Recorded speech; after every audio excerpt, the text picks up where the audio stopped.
Souvent, t'as des gamins qui s'intéressent, se passionnent pour les insectes, alors que les parents, c'est pas leur truc. Donc, je pense que ça vient vraiment de la personne. Avant, ça m'intéressait la nature, mais j'avais pas les sources d'informations pour en savoir plus. On se baladait très souvent avec mes parents. J'étais au contact de la nature. Et je me souviens que même dans le jardin de mes parents, je voyais des plantes, je voyais des fois des bestioles. Je me disais, tiens, j'aimerais bien savoir comment il s'appelle, j'aimerais bien savoir qu'est-ce que c'est que cette espèce. Et du coup, arrivé au vivarium, c'était l'occasion vraiment d'en savoir plus sur les insectes, les araignées.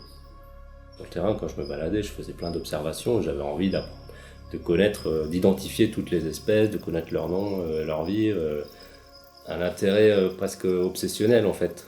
Comme ont pas mal de naturalistes parfois, hein. C'est-à-dire ils sont vraiment obsédés par leur domaine et puis ils font que ça. Mais c'est un peu trop obsessionnel quoi, pour que ça soit un peu équilibré pour soi. Et enfin, pour donner un exemple, j'avais rencontré un gars du coin là, qui est un spécialiste des mousses. Et il me disait, enfin lui, il ne voyait pas l'intérêt de s'intéresser à autre chose que les mousses. Enfin, il comprenait que d'autres personnes s'y intéressent, mais pour lui, il m'a dit une fois, j'ai vu un oiseau par la fenêtre, je l'ai observé, je ne savais pas ce que c'était, j'essayais de voir ce que c'était. J'ai passé 1 heure à essayer d'identifier cet oiseau, 1 heure de perdu pour les mousses. Voilà.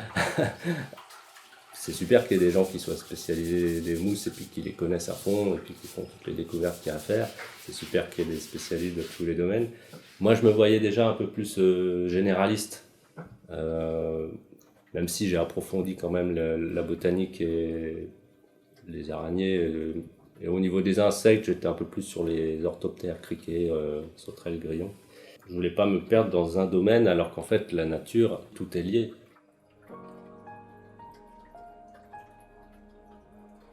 Déjà, en fait, c'est eux qui font l'essentiel du boulot, hein. C'est eux qui mangent, qui grandissent. Si on les met dans les bonnes conditions, bah, normalement ça se passe bien.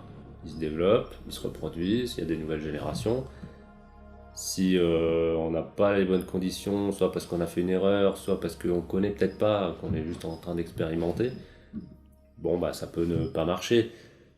Le ressenti et par rapport à des élevages d'insectes, on peut mettre de l'affect, mais pas trop non plus quand même. On gère plus des populations que des individus.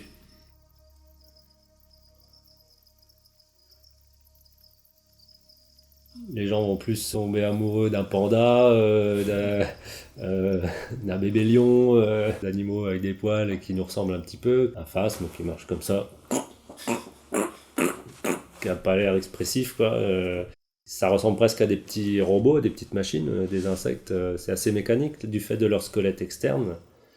Ça n'a pas la souplesse d'un félin. C'est très différent. Mais voilà, justement, ça demande de s'y intéresser, d'aller un peu plus en profondeur dans notre capacité à aimer la vie, quoi, et à vraiment à s'intéresser à des choses qui sont plus différentes de nous. C'est tellement différent qu'on pourrait se dire on n'a rien à faire, mais en fait tout le vivant est lié. On est lié aussi aux insectes aussi bien qu'aux mammifères. Et il n'y a pas de raison de ne pas s'y intéresser. C'est au-delà de cette idée d'utilité ou d'écosystème même qu'on peut analyser. C'est plus du cœur, quoi, hein, ça vient du cœur. Si je dois zigouiller des faces, moi, parce qu'il y en a trop, ça m'embête quand même. Ça me fait pas plaisir de les flinguer, mais je sais que ça fait partie du job, quoi, parce que bah, de toute façon, dans la nature, c'est les prédateurs qui feraient le boulot. Là, bah, il faut jouer le rôle du prédateur. Donc finalement, c'est aussi reproduire les conditions naturelles. Si on en laisse trop nombreux aussi dans un terrarium, ils vont avoir des problèmes eux-mêmes. Par exemple, il y a des espèces, au bout d'une surpopulation, tu vas en retrouver plein morts ou par terre avec des pattes en moins, complètement handicapés, parce qu'ils n'ont plus de place pour se développer correctement. Donc c'est nécessaire de réguler pour que les autres, ceux qui restent, puissent bien se développer.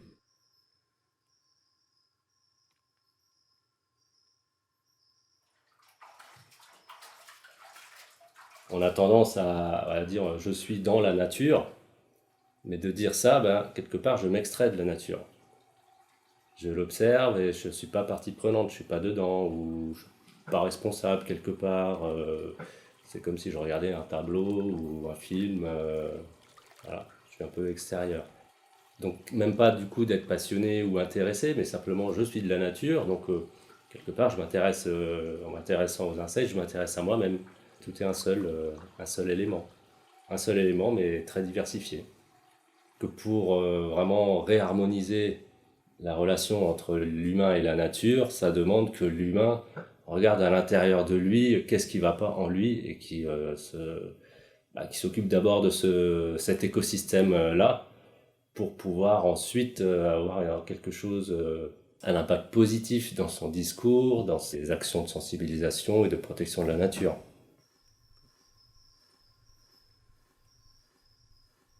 La science qu'on appelle l'écologie a montré que tout est lié dans la nature. C'est-à-dire qu'une espèce, en fait, on parle d'espèce un peu en ayant tendance à croire qu'elle est séparée de tout le reste. L'espèce lion toute seule, ça peut pas vivre sans ses proies qu'elle va manger, sans des arbres qui vont lui permettre d'avoir de l'ombre, sans un peu de l'eau. Enfin, on est tous en interaction avec d'autres espèces et aussi avec les éléments physiques du milieu. Donc tout s'entrecroise, tout s'imbrique. Une espèce toute seule, ça n'existe pas. Une espèce sans relation avec d'autres espèces, ça n'existe pas. L'écologie, c'est la science qui étudie les habitats. Donc l'habitat, c'est toutes les conditions dont tu as besoin pour vivre. Conditions physiques du milieu et aussi les autres espèces. Soit pour la nourriture ou pour différentes choses. Hein. Après, je pense que c'est relié, que tout est lié aussi de manière beaucoup plus profonde. Après, voilà, ça c'est après un autre débat, mais moi je vois quelque chose de plus spirituel carrément dans le monde vivant. L'insecte qu'on voit, mettons, ou l'animal, c'est la partie émergée de l'iceberg, mais il y a toute une partie invisible qu'on ne peut pas mesurer ou appréhender par des appareils ou des moyens physiques. Après, voilà, chacun est libre de croire ce qu'il veut, hein, mais d'un point de vue écologique, si on revient juste à quelque chose de rationnel, il aura une importance tout aussi importante dans les écosystèmes qu'un grand mammifère. Et bon, l'abeille est le symbole un petit peu de ça. C'est l'insecte dont on parle le plus avec son rôle dans la pollinisation.